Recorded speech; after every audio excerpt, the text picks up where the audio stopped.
Hey, what's up YouTube? So today I'm going to be going over this POB that someone just linked to me in Discord. I was thinking of some ideas for the video, and then someone just linked me this POB of some some Penance Brand person that has an ungodly amount of damage, right? So we check here, Penance Brand from last league. Why does this person have 23 mil? They use Eternity Shroud. So I'm going to go over their POB, and then it's going to be a pretty eye-opener on why damage conversion is so OP, and why we might one day be using Eternity Shroud on an Aura Stacker. If we can get enough RMR on our medium cluster jewels, the sky's the limit, and that might be what I do for the remainder of the league after I finish off the 5-way and do the Gauntlet race and TBC. So it's always fun to have some extra goals in mind, and Eternity Shroud is a very, very expensive build, and I have to get the RMR clusters, so it'll be interesting to see how it works. And then later on in the video, I wanted to talk about the new Gauntlet race. So the Gauntlet mods were released, I think today. So the mods are identical as my last video that I went over.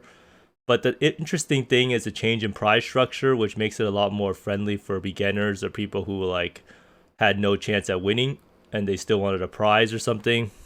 Originally, I was going to play probably a Slammer, either a Slayer or Berserker. But it turns out I don't even need to play a Slam build because of the new change in prize structure. I did know that the organizer of the Gauntlet event said that they wanted to make it so that Slams were not so needed to be played. And I'm glad that they actually found a pretty good solution for the whole shebang. So I'm going to go over that and why everyone here should try it out if you're bored of the Ultimatum League and you want a different taste of PoE. Or you could just go play Last Epoch, but I might play Last Epoch one of these days, but I still have some things I wanted to get done in PoE, or especially this new Eternity Shroud thing. So let's get straight into the Eternity Shroud gear overview and see why someone could possibly have 23 million damage. Because right now the highest on this league is 2.8, just to give you some perspective. So this person's name is Nob Bem. I don't really know what that means, but here's his damage. So we're gonna go look at his gear. So he has pretty mediocre hubris by all means considered. Like, this is the hubris that, I mean, it's not mediocre, it's probably like around the same as the hubris we currently have, or Archdemon Crown. It's not an Archdemon Crown, but I guess it doesn't matter since he's Eternity Shroud. It's not elevated conk effect, it's not elevated hypo or elevated crit. However, it does have flat damage, fizz damage to spells, but it's only +1 gems because Aceling Exalt did not exist back in Ritual League. So you can see his wands, they're pretty good. 71% spell damage, cast speed, T1 multi, +1 fizz gems. And then here is the main thing that I think breaks the build. Gain 20% of fizz as extra lightning damage and gain 5% of non-chaos damage as extra damage. And we'll get into that later when we look into the POB about why that's important. So this is pretty much an identical wand, except I think he swapped out. So he has more of a gain fizz as extra lightning damage and gain elemental as extra chaos damage, which is also extremely important. And then he has to craft it on spell damage and gain more as non-chaos damage as extra chaos damage. So you can kind of see this theme that's coming up, which is gain something damage as extra lightning or chaos damage. So Amulet is the same thing, gain percent of fizz as extra lightning damage, some multi, some cast speed again, some plus level to gems. Now he has these Call of the Brotherhoods, he doesn't really have the aura effect ones, which would probably be better. And Eternity Shroud, nothing really special, just more life with it. And he does have the auras in the Eternity Shroud, so he has the Lighten, Zealotry, Herald of Purity, Wrath, Fall Righteous Fire, and Hatred. So he's kind of running, he's almost an aura stacker, right? So this person's kind of playing like a de facto aura stacker, just not really going full out with all the auras on the tree. So here he has these gloves which converts the physical damage to lightning damage. So when you're not playing an aura stacker, you usually use these nodes right here, which actually converts your fizz. This is another 25%. So for Penance Brand, they have 25% from the tree, 25% from the gloves, and 50% from the skill, so they don't need to use fizz to lightning gem. So he has dash, second wind, brand recall, and arcane surge. So he gets arcane surge from using brand recall. Now these boots are honestly Man, these boots are pretty bad actually. These boots are very mediocre. No tailwind. No, I guess he doesn't need elusive since he's an assassin, but yeah, pretty mediocre boots. No elevated onslaught. So this guy's gear is actually not that good, right? He has like good stuff, but it's really not that great. So he has, this is just spell damage during flask effect and increased damage. So he doesn't have like GG gear by any means, right? It's not perfect. It's pretty good, but his damage is so high regardless, right? Because it's just the way the build works. So you can see this guy is probably a PoE ninja warrior. His flasks are unrealistic. No one uses 5 unique flasks. You would always use a Quicksilver flask just for what's it called, some extra move speed, and you want warding, you want adrenaline.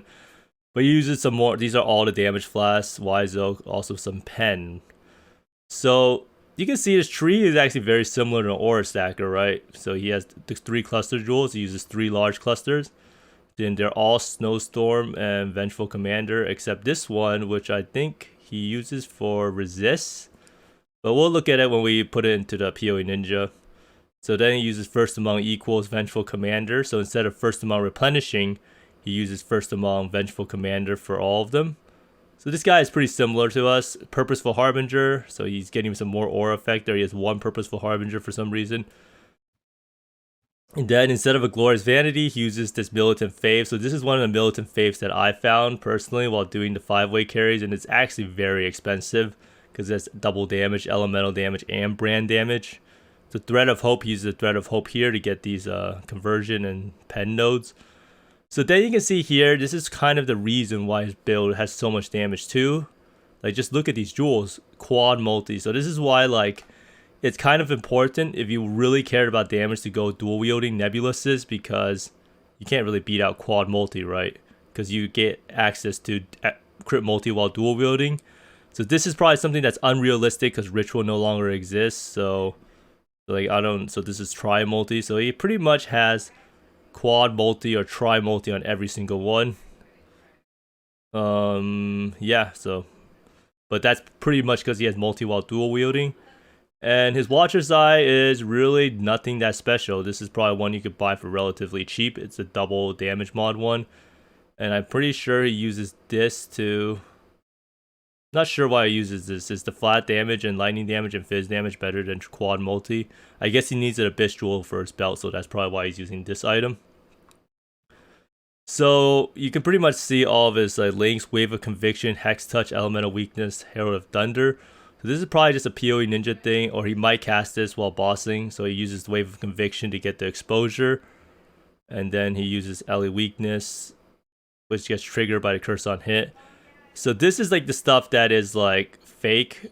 I don't really think this guy is able to run 4 heralds, but he probably uses it just for Purposeful Harbinger. There's no way he's running 3 heralds and all these auras, unless I'm just completely wrong. He's not running Summon Skitterbots, that's for sure, and he's definitely not being able to use Divergent Berserk as he has no way to get Rage. So some of the stuff is definitely tooltip warriored, so that's how people get such insane PoE ninja profiles. So you just have to keep that in mind when looking at stuff like this, but it's still a good look to see, because this is how we can see how we can use these builds for aura stackers, right? So you can see immediately 143 points. That's just messed up, right? No one has 143 points, so a lot of these people cheat. You can tell how much they cheat because they always try to use 5-point clusters. 5-point clusters make it so that PoE Ninja will take every single point. So you pretty much just have to trim the fat, as you may call it. So get rid of all of these points. I don't even know. He's still at 129. How does he have so many points? I don't understand. Like, unless he's just not taking one of these clusters, right? I'm just confused. Is it possible he's not taking one of these clusters, or... Maybe he's just a magician and he has a lot of points. I don't know. One of these clusters might not really be taken. Oh, he might not be taking these. So he's like a complete cheater then, right? That's actually sickening. Why am I reviewing this POB? Regardless, 123 points, right? So he probably not taking any of these things. I don't know if he's actually not taking the First Among. If I'm guessing, he has to be taking... Yeah, he has to be not taking this thing, right? So, yeah, this is probably what the guy's actually doing, honestly. First Among Equals. It's actually weird. He wouldn't be taking this. I don't really know what he's doing, right? But regardless, the damage is still incredibly high. And I mean, it's still a far cry from the 23 mil. So I imported it in, removed some points. It's already down to 11 mil. And you want to see how much like people are able to cheat with. Summon Skitter Boss, no one is using that stuff. No one's using Divergent Berserk. It's already down to 8.4, which is not as bad as I thought it would be. And let's see. He's definitely not using these heralds, right? So he's down to 7 mil. So we pretty much cut his damage in a third. Regardless, it's still pretty high damage. Now, here comes the whole crux of why Eternity Shroud is overpowered. So Eternity Shroud has this thing where it pretty much takes 5% of elemental damage as extra chaos damage per shaper item equipped. So yes, how many shaper items does he have? 1, 2, 3, 4, 5, 6, 7, 8, 9, 10. So that's the max you can have. And once you have 10 of them, your hits ignore enemy monster chaos rest. So all the chaos damage is actually doing an insane amount of damage because you ignore the chaos resist. So you don't even need to invest in the pen. Now you can see his damage breakdown, and most of it's actually chaos damage. So how does he get so much chaos damage? So you can actually see here, you choose Penance Brand, you can see the skill breakdown, and you can see why immediately here in the conversion section. So every single point of conversion he gains, so at the beginning he gets physical damage converted to lightning, and then he gets physical damage gained as lightning, physical damage gained as lightning. We saw all of those from his wands and amulet earlier, and he also gets like physical damage gained as cold, and non-damage gained as chaos from his wands too. So then that's a bunch of extra chaos damage, right, just from the physical part of it. And then it's the lightning part of it. The lightning part of it, so the elemental damage gained as chaos works on every single part of the conversion chain. So you get the extra elemental gained as chaos from the lightning portion, you get the extra elemental damage gained as chaos from the cold portion, and you get the extra elemental damage gained as chaos from the fire portion. So in reality, it's triple dipping and giving you 50% more elemental damage gained as chaos on every single one of these conversion chains. So this is a 1, 2, 3 conversion build and 4 conversion lastly from fire to chaos pretty much. So it's literally just getting like, it's not even double dipping anymore, it's like triple dipping. And not only that, he also has the mods on his wands, right? Gain non-chaos damage as extra chaos damage. This is a quad conversion. So he gets non-chaos damage counts as fizz. Lightning is also non-chaos damage. Cold is also non-chaos damage. And fire is also non-chaos damage. So this elemental damage, he has more as extra chaos damage. He also has it on his wand. So you can see how it just becomes absolutely ridiculous. I don't know why the game calculates conversion like this, but it is what it is, right? So you just have to take advantage of it. So this is why conversion builds are just broken, right? So you can see you gain all of that lightning damage, and the lightning damage gets converted to the cold. So you can see how each step it gets higher and higher, right? So lightning to cold is already like 100,926, 64,000, that range from 2,333. And then he also uses the skill gem cold to fire. So he converts a large chunk of that cold damage to fire. And he also has 20. Yeah, so he converts it over to fire. So he gains a huge chunk again from all of the elemental damage gained as chaos. So in the end, his chaos damage is just absolutely absurd. It's like 403,239 to 627,000. And we have to remember that all of this damage is penetrated too because of Eternity Shroud and having all shaped items. So that's why even if you take out all of his like tooltip warring things or like insane things, his damage is still 3 to 4 times higher than anyone's Penance Brand in this league. Now, is it because of harvest crafting? Partly, but most of those items are available in this league.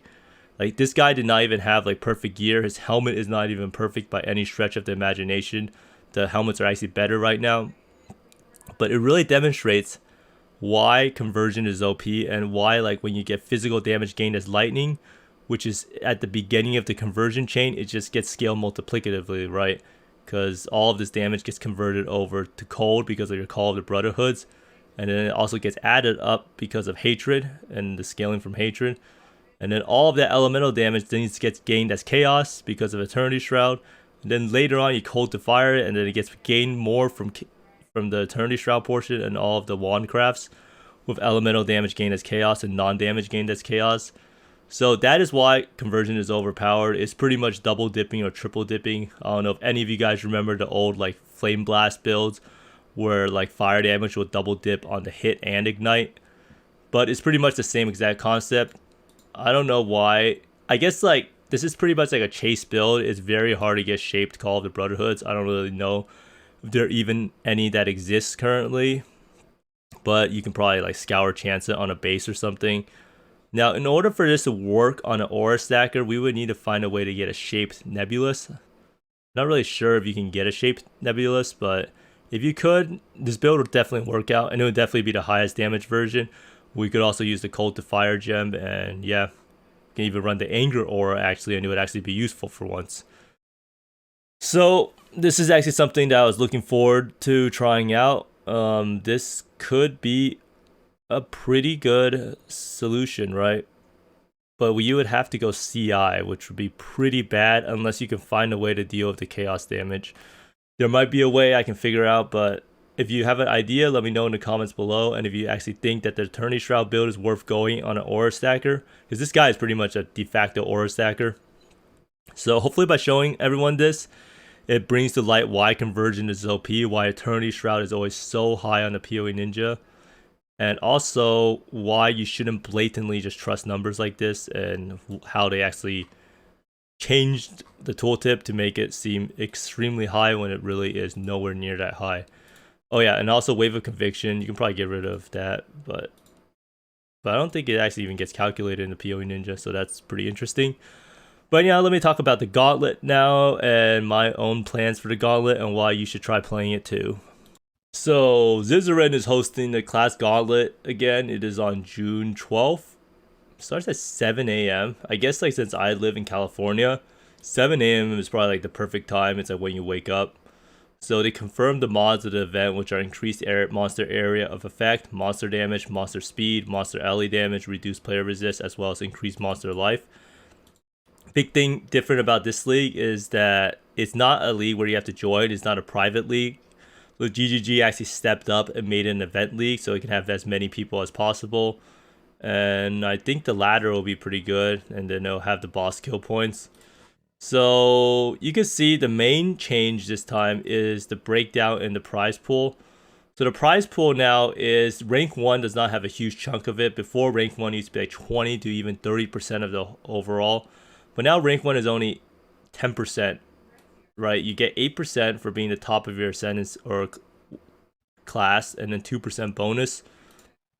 So being rank 1 really does not matter that much in terms of the overall money pool, if you're actually motivated by money, but it does like really incentivize playing the other classes now. And before, once someone got the first place of a class, it's like, oh, should I even continue playing the class? But now there's actually a lot of point in playing it. So last time I was playing the Scion, right? So if someone got the first Scion, then I would just feel very disincentivized to play anymore. But you can still get second Scion and third Scion. So this is actually a wonderful change. It's not that cool to have the prize pool be so top heavy, but because this really incentivizes people to try out different classes, right? You won't feel so bad that you're not playing a slammer and getting a majority of the prize, instead of having it rank 1 overall, rank 2 overall, rank 3 overall, rank 1 through 5 overall like last time. So now they will definitely see a lot more build diversity. So this actually means that I won't have to play a slammer to have fun. So I don't know what I'll be playing. I'll probably try maybe some Shadow or Witch or Templar, because I kind of want to play a Spellcaster. So if you guys have any ideas about any potential builds, I know there's Fire Burst Elementalist. There's probably some Mom Hyro thing that I could do with Ball Lightning or something like that. But we'll see. I'm going to try to think more about it. I will be playing TBC soon. But I just wanted to bring this to light because this should make it a lot more enjoyable event, seeing more build diversity and not being forced to be a slammer. I know that slams with Slayer or Berserker is probably going to be the best and get rank 1 overall, but at this point, it seems like a lot more fun to try another non-meta class. Like last time I tried Scion a lot of, but yeah, so all the practice in the Berserker is meaningless now because I will not be playing a slam guy, I guarantee it. So anyone has an idea for a build for me, that's a witch, shadow, I guess ranger, but everyone playing ranger is just going to be BFBB. Templar, I don't really know what they'll be. Maybe they'll do the detonate dead stuff with some max block shenanigans, or maybe some mind over matter stuff. And Shadow's probably going to be ED Contagion with max gear, and Witch will probably be some DD Necro again. So yeah, you can see like every single class still has like meta stuff. So Scion, probably some Archmage BFBB or another Slammer guy. Templar is probably going to be, like I said, maybe some Hyro Mom thing, or maybe DD still. Marauder's still going to be a Slammer. Duelist is going to be a Slammer. Ranger's going to be BFBB for sure. With Archmage, Shadow's going to be ED Contagion, which is going to be DD Necro. So like, even though there's like build diversity, there's still going to be the top builds for every single class, but at least it'll be better than everyone playing a Slammer. So you can see the prizes you can win. You can win a t-shirt. You can win a stream cam. The stream cam actually looks pretty mediocre. I don't know what that actually is. Is that the new Logitech cam? Maybe it's like one of the newer ones.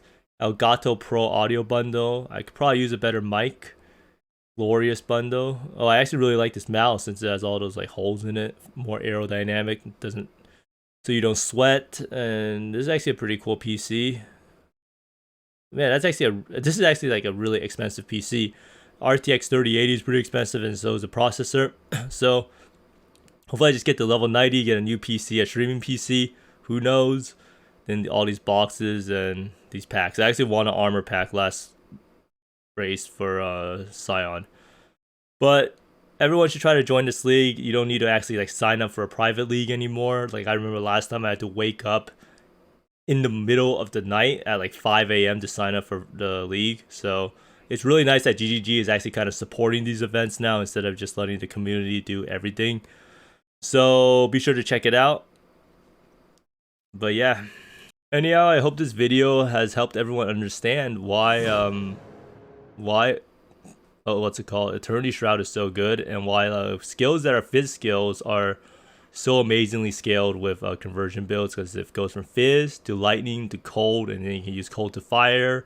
And then with Eternity Shroud, you can get every single benefit elemental damage, its extra chaos damage on every single point of the conversion chain. So maybe a Eternity Shroud Aura Stacker is in the future. So if you want to see that idea, let me know in the comments below. I will probably do it though, because it's not like it's really that much of a change. Getting Shaper Boots means we will lose something, but no more Headhunter. We can get a Shaped Headhunter. But Eternity Shroud's probably one of like the most like chased endgame builds in the game. Can't get a Shaped Nebulous though, so it'll be interesting to see if using a wand will be worth it over having the Chaos Res, or if using Nebulous is still going to be more damage overall. I feel like Nebulous is still going to win out just because it's that broken, so it'll be interesting to see. So this will give me a new build to try out after the Gauntlet race. So I probably won't do the build until after the Gauntlet race. And I will be playing TBC coming, I think it's on Tuesday. So I'll probably make some videos about that. I am playing a Warlock. So if you like the content, if you like these POB reviews, please like and subscribe. And yeah, I'll be streaming every day on Twitch. Didn't stream today, but tomorrow I'll be back at it. Gonna get my Ranger to level 100 and then try to brainstorm a Gauntlet build. Maybe get some practice in on it. But anyhow, everyone, thanks for watching, and I hope you find more mirrors and exalts than I do. Or mirrors and exalts, yeah. Because I know Q-Dog found a mirror, so everyone else here will. So, see you later, and thanks for watching.